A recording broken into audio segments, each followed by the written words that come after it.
हम आते हैं वो टॉप 5 में। फर्स्ट मिस्टेक कौन सी है? पहली मिस्टेक है क्रैमिंग। आप प्री बोर्ड एग्जाम के पहले, अभी कुछ दिन दूर है प्री बोर्ड एग्जाम, और क्रैमिंग या रट्टा मारना ये बिल्कुल बंद कर दीजिए। और बिल्कुल एग्जाम यदि कोई टेस्ट है तो बिल्कुल भी क्रैम मत कीजिए, रट्टा मत मारिए। अब आप बोलोगे कि भैया ये तो हम 10 बार सुन चुके हैं, आप क्या बता रहे हो। इसके पीछे जो साइकोलॉजी फैक्ट है वो ये है कि एक कॉग्निटिव लोड थ्योरी होती है। ये कॉग्निटिव लोड थ्योरी ये रहती है कि आप जितना ज्यादा क्रैम करोगे, इन्फॉर्मेशन को रटोगे, उससे आपका कॉग्निटिव मतलब ब्रेन पे लोड बढ़ेगा और ब्रेन की जो वर्किंग मेमोरी है वो किसी भी इन्फॉर्मेशन को, कोई भी नॉलेज को रिटेन करने में बहुत ज्यादा तकलीफ हो जाएगी उसको।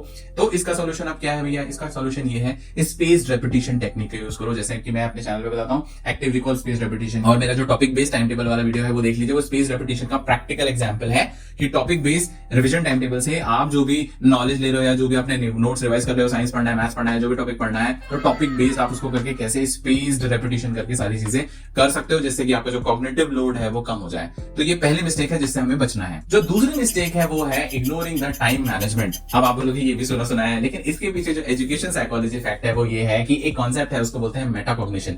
मेटाकॉग्निशन जो होता है, इट इज अबाउट थिंकिंग, यानी सोचने के बारे में सोचना। तो जब तक आप अपने थिंकिंग के बारे में थिंकिंग नहीं करोगे, मतलब कहने का मतलब ये है कि जैसे मेटाकॉग्निशन इन स्टडी टाइम क्या होता है कि मुझे क्या क्या पढ़ना है, कैसे कैसे प्लान करना है, प्लानिंग के बारे में सोचना, इज कॉल्ड मेटाकॉग्निशन।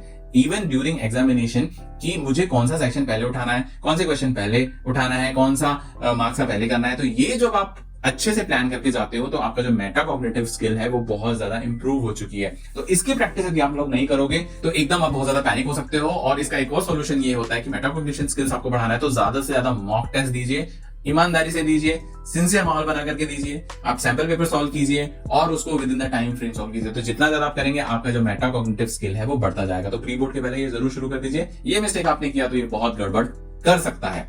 अच्छा, इसमें एक चीज और है कि आपने देखा होगा कि अभी हाफ ईयरली के समय जो आपके क्वेश्चन छूटे हैं ना, तो वो due to lack of metacognitive skills है। आपने वो डेवलप नहीं करी, इसलिए आपके जो क्वेश्चन है वो छूटे हैं। इसलिए इस पे काम करना तुरंत शुरू कीजिए। जो मिस्टेक नंबर 3 है वो ये है कि आप पेसिव रिवीजन कर रहे हो, ना कि एक्टिव रिवीजन कर रहे हो। अभी जो पेसिव रिवीजन है और एक्टिव रिवीजन है, इसके पीछे जो एजुकेशन साइकोलॉजी फैक्ट है वो ये है कि आपको यहाँ पर एक्टिव रिकॉल करना चाहिए। एक्टिव रिकॉल का मतलब ये होता है कि आप सबसे ज्यादा सेल्फ टेस्टिंग करो। जो भी छोटी सी भी इंफॉर्मेशन याद करो तो उसको सेल्फ टेस्ट करो बाबा, कॉपी बंद करके रिकॉल करो, या मैंने यहाँ पर बहुत सारे फ्लैश कार्ड्स डाल करके रखे। Specially active recall space repetition को बहुत ज्यादा साइंटिफिकली बढ़ावा देता है। वो आपका मोबाइल एडिक्शन कम करता है और जो रिवीजन की स्पीड है वो आपकी लगभग 10 गुना कर देता है। जो मैंने फ्री फ्लैश कार्ड्स जो डाले हैं ना, आप चैनल पे जाकर के देख सकते हैं। तो एक्टिव रिकॉल जो है वो बहुत ज्यादा भी एजुकेशन साइकोलॉजी, एजुकेशन सेक्टर में बूम मचा करके रखा है उसने। 2013 की जो डेनलॉस्की एट ऑल का जो रिसर्च रिपोर्ट है उसने तहलका मचा दिया है। तो ये भी मैंने आपको स्क्रीन पे दिखा दिया है। तो ये एक्टिव रिकॉल स्पेस रेपिटेशन जो है, इंटरलीविंग है, ये even one book it is called make it stick. तो मेक इट स्टिक बुक में भी दिया हुआ है, आप जाकर के उससे क्रॉस चेक कर सकते हैं जो मैं बता रहा हूं। तो इस मिस्टेक से बचना है,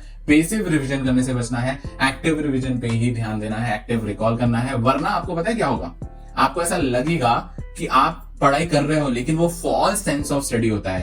एक्टिव रिकॉल, एक्टिव रिवीजन करने से क्या होता है कि आपके जो न्यूरल कनेक्शन होते हैं, ब्रेन के न्यूरॉन्स के जो कनेक्शंस होते हैं वो इंप्रूव होते हैं। ये एक ब्रेन एक्सरसाइज होता है आपका। आप पढ़ भी रहे हैं साइंटिफिक मेथड का यूज करके और आपका जो ब्रेन है वो इंप्रूव भी हो रहा है। लॉन्ग टर्म रिटेंशन होगा, शॉर्ट टर्म मेमोरी से लॉन्ग टर्म मेमोरी में फटाफट नॉलेज जाएगा। एक सिस्टमेटिकली स्टडी आप कर पाएंगे।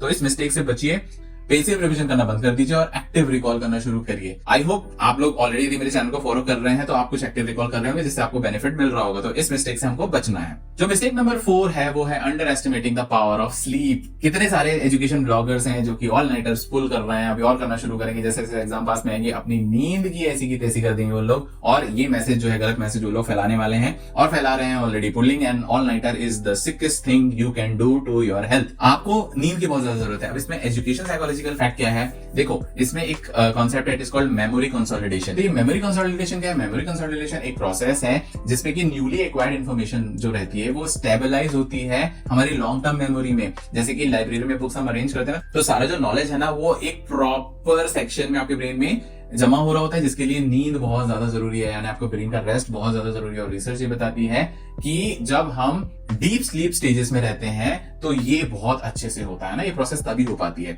लेकिन यदि आप जो अपनी स्लीप है उसको ऑल नाइटर में ले जाएंगे या बहुत रात तक पढ़ने का, मैं तो कहूंगा कि लाइक आप बहुत ज्यादा पढ़ने का एक गलतफहमी का शिकार हो जाएंगे, रात को हम जग के पढ़ रहे हैं, तो वही फॉल्स सेंस ऑफ स्टडी, यदि आप उसमें पढ़े रहेंगे और जागने पे और अपनी नींद को और सेक्रीफाइस कर देंगे तो ये बहुत बड़ा गलतफहमी है। इससे आपको जो होता है कि आपका मेमोरी कंसोलिडेशन जो है वो गड़बड़ हो जाएगा और आप जो पढ़ोगे वो रिटेन नहीं हो पाएगा, राइट। तो इसमें डीप स्लीप जो है वो बहुत ज्यादा जरूरी है ना। और REM that is rapid eye movement, यदि डीप स्लीप में नहीं होगा, जो आपका मेमोरी कंसोलिडेशन है वो बहुत वीक हो जाएगा और आपका इमोशनल बैलेंस भी डिस्टर्ब हो सकता है। जैसे कि जो लोग ढंग से नहीं सोते हैं उनका इमोशनल बैलेंस भी डिस्टर्ब होने लगता है। तो इस गलती से हमें बचना है। अब लास्ट जो मिस्टेक है वो जब कोई भी एग्जाम आप देने वाले हैं उसके पहले हम करते हैं, जैसे कि हमारी प्रॉपर तैयारी नहीं हो पाती है, इवन तैयारी भी हो जाती है जितनी ज्यादा, तो हम लोग डरना शुरू कर जाते हैं। इसका बोलते हैं टेस्ट एंजाइटी। और जो आपका इससे कॉग्निटिव फंक्शन है, मतलब जो ब्रेन फंक्शन है, वो बहुत ज्यादा डिस्टर्ब हो जाता है। तो टेस्ट एंजाइटी क्या होती है? एक परफॉर्मेंस एंजाइटी होती है। स्टूडेंट जो एग्जाम में बैठता है तो वो